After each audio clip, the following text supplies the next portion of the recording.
Good morning, मैं हूं मीनू शर्मा। स्वागत है आपका पर्सनल फाइनेंस खबरों के बुलेटिन मनी मॉर्निंग में, जहां हम लेकर आते हैं आपके लिए वो सभी जरूरी खबरें जिनका है सीधे आपकी जेब और जिंदगी से रिश्ता। तो चलिए फटाफट शुरू करते हैं आज का खबरों का सफर। केंद्र सरकार के कर्मचारियों और पेंशनर्स को मिलेगी जल्द खुशखबरी। सरकार जल्द करेगी महंगाई भत्ता और महंगाई राहत बढ़ाने का ऐलान। डीए में बढ़ोतरी का ऐलान और भुगतान मार्च महीने में होने की उम्मीद। सरकार डीए में कर सकती है 4% का इजाफा।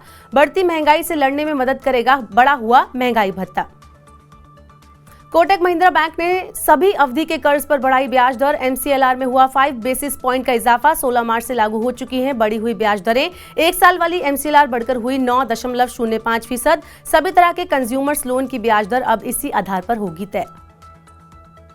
भारतीय विशिष्ट पहचान प्राधिकरण ने दी आधार दस्तावेज को फ्री में अपडेट करने की सुविधा। यूआईडीआई ने दी नागरिकों को अपने आधार दस्तावेज मुफ्त में ऑनलाइन अपडेट करने की अनुमति। यह फ्री सेवा अगले 3 महीने यानी 14 जून तक रहेगी उपलब्ध। आधार पोर्टल पर दस्तावेज अपडेट करने के लिए अभी देना होता है 25 रुपए का शुल्क। मुफ्त सेवा केवल आधार पोर्टल पर ही होगी लागू। एडेलवाइस म्यूचुअल फंड अगली स्कीम में करेगा भारत बॉन्ड ईटीएफ 2025 को भारत बॉन्ड ईटीएफ 2023 के साथ मर्ज। इसके साथ ही फंड ऑफ फंड्स को भी किया जाएगा मर्ज। दोनों स्कीम को मर्ज करने के लिए सेबी ने दी है मंजूरी। ये मर्जर होगा स्वैच्छिक। निवेशकों को 14 मार्च से 12 अप्रैल के बीच फंड हाउस को देनी होगी अपनी स्वीकृति। मंजूरी न देने पर मैच्योरिटी पर निवेशकों को पैसा लौटाएगा फंड हाउस। वित्त वर्ष 2023-24 में भारतीय अर्थव्यवस्था 6% की दर से बढ़ेगी आगे। रेटिंग एजेंसी क्रिसिल ने जताया अनुमान। अगले 5 साल तक इकोनॉमी की एवरेज ग्रोथ रेट 6.8% रहने की उम्मीद। नए वित्त वर्ष में महंगाई भी कम होने की है उम्मीद। महंगाई घटकर 5% के आसपास आने की है संभावना। मार्च के पहले 15 दिन में घटी ईंधन की मांग। इससे पहले फरवरी में पेट्रोल डीजल की मांग में आया था तेज उछाल। मार्च में तापमान बढ़ने से कृषि कार्यों में नरमी आने से घटी डीजल की मांग। पेट्रोल की बिक्री सालाना आधार पर 1.4% घटकर रही 12.2 लाख टन। मासिक आधार पर बिक्री आधा फीसद घटी। डीजल की बिक्री 10.2% घटकर 31.8 टन रही। जनवरी में ईएसआईसी ने जोड़े 16.27 लाख नए सदस्य। 22,800 नए प्रतिष्ठान ने कर्मचारी राज्य बीमा निगम के साथ कराया पंजीकरण। ये प्रतिष्ठान देते हैं अपने कर्मचारियों को सामाजिक सुरक्षा। इससे पता चलता है कि देश के युवाओं को मिल रहे हैं रोजगार के अच्छे अवसर। कोका कोला ने अपने कुछ उत्पादों के दाम घटाए। रिलायंस के 50 साल पुराने ब्रांड कैंपा कोला को लॉन्च करने के बाद कंपनी ने उठाए कदम। महाराष्ट्र, मध्य प्रदेश और तेलंगाना में घटे हैं अभी दाम। सॉफ्ट ड्रिंक बाजार में प्रतिस्पर्धा बढ़ने से अन्य कंपनियां भी घटा सकती हैं दाम। बीएसई और एनएसई ने पतंजलि समूह की कंपनी पतंजलि फूड्स लिमिटेड के प्रवर्तकों के शेयरों पर लगाई रोक। पतंजलि फूड लिमिटेड का पहले नाम था रुचि सोया इंडस्ट्रीज। रोक लगने से कंपनी की वित्तीय स्थिति और कामकाज पर नहीं पड़ेगा कोई प्रभाव। न्यूनतम सार्वजनिक शेयरधारिता के नियमों का पालन नहीं करने की वजह से शेयरों के लेन देन पर लगी है रोक।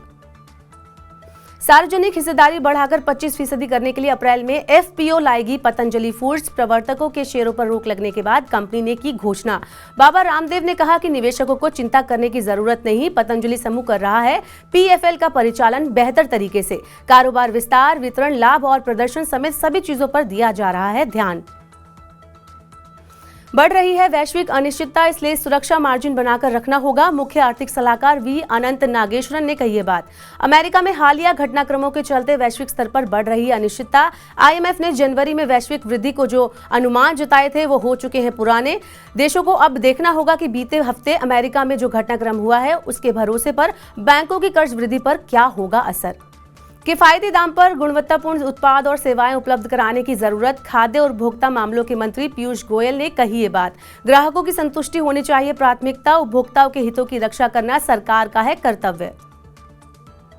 3 दिन में डीएलएफ ने बेचे 1137 फ्लैट। 8,000 करोड़ रुपए इनकी है कीमत। गुरुग्राम में है कंपनी का ये रेजिडेंशियल प्रोजेक्ट। प्रत्येक फ्लैट की कीमत है 7 करोड़ रुपए से ज्यादा। ये प्रमुख शहरों में महंगे फ्लैट की मजबूत मांग का है संकेत। डीएलएफ का ये प्रोजेक्ट गुरुग्राम के सेक्टर 63 के गोल्फ कोर्स एक्सटेंशन में बना है।